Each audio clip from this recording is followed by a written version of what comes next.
someone compare Trump to the neighbor who keeps running his leaf blower outside your window every minute of every day. From a neighbor, that's exhausting. From a president, it's just dangerous. The truth is, Donald Trump sees power as nothing more than it means to his ends. They understand that we can secure our borders without tearing kids away from their parents. That was former President Obama last night going after President Trump during his DNC speech. Former First Lady Michelle Obama also attacked Trump. Michelle says it's all on the Democrats to get Kamala elected. Watch. We cannot indulge our anxieties about whether this country will elect someone like Kamala instead of doing everything we can to get someone like Kamala elected. They are not perfect. And like all of us, they will make mistakes. But luckily, y'all, this is not just on them. This is up to us, all of us, to be the solution that we seek. It's up to all of us to be the antidote to the darkness and division. Joining me now live from the DNC is Harris Faulkner, the anchor of the Faulkner Focus. She is there broadcasting live from Chicago all week. Harris, it's great to see you. Great to see you, too. How's it going? You know what? You and I both know this. Go ahead. You and I know we have a little bit of a delay. I was just going to say, you and I both know this. When you come to a place, it just changes your point of view about all the numbers and polls and everything else. And I know we're going to talk a little bit about crime coming up, but it's real here in Chicago. And to have them not even talk about that yet during the convention, substantively, what's going on outside is pretty unreal. I didn't mean to cut in, but I wanted to start with that because every morning we get the numbers of the shootings.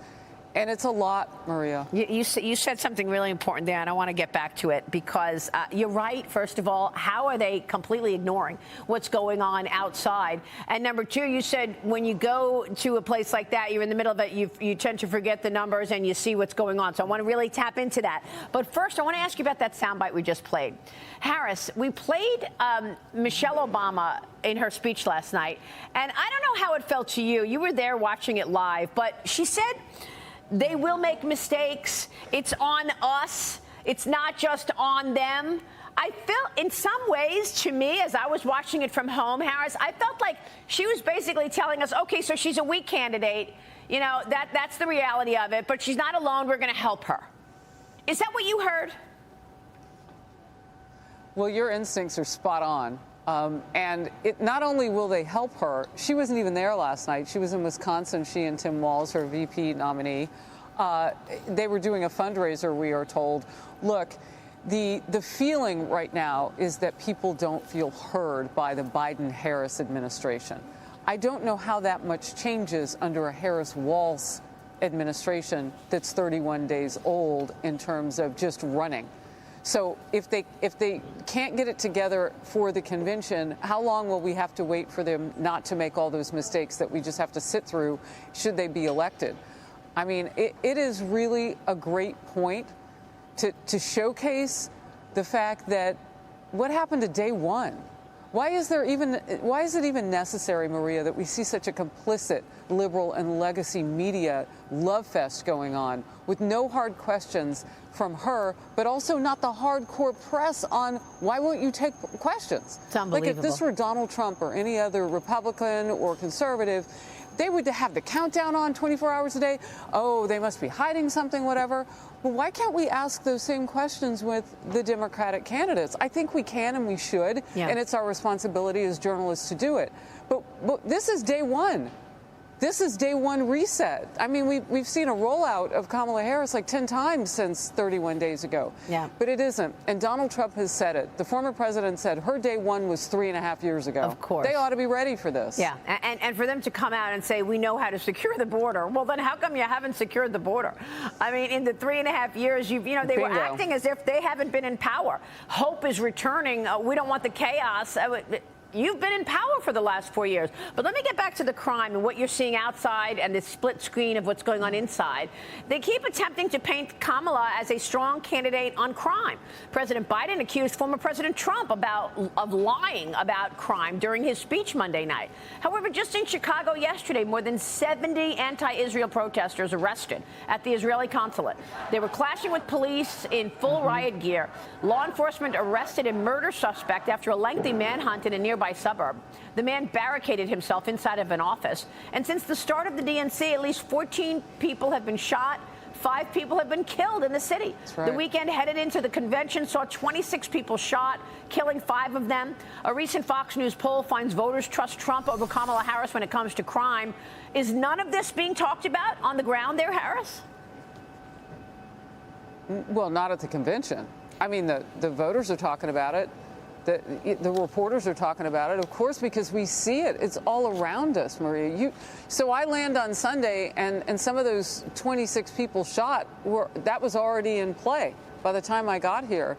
And then just yesterday, we learned that on the first day of the convention, the first day, they had 3 murders and 7 shootings. I mean, you talk about numbers, that's how you get to 40 people or 109 people shot over July 4th weekend. I mean, it's like a slow movement, and you don't take it all in and then realize after a couple of days, this is happening all around us. They had a man who was held up in a barricade yesterday for hours with a gun. That was here. It was right outside the convention. I thought that must be I caught a little bit of it as I was walking through. The local news is covering all of it. I don't know how you don't mention how to make life better here in Chicago. You had Chicago's golden son on the dais last night at that convention, Barack Obama. Yes, that's right. And I now call him the closer, the commander and closer, because it was his job to just close the door on Biden. Too bad it wasn't his job when he was in office not to close the door on crime, or at least draw attention to it in his own home city. And he missed that opportunity again last night. Look, she's not day one ready to fight the kind of crime that we're seeing here. It's worse here than it is in New York, at least statistically. It's less random here, perhaps, because it is in some certain concentrated areas. But murder is murder. And anybody can be a target. And we're seeing those numbers tick right back up. And it's really, really disconcerting when you're in the middle of it. So do you believe these polls? I mean, given the backdrop of Kamala Harris's leadership and what it has led to, wide open border, inflation, 40-year highs, $7 trillion in spending.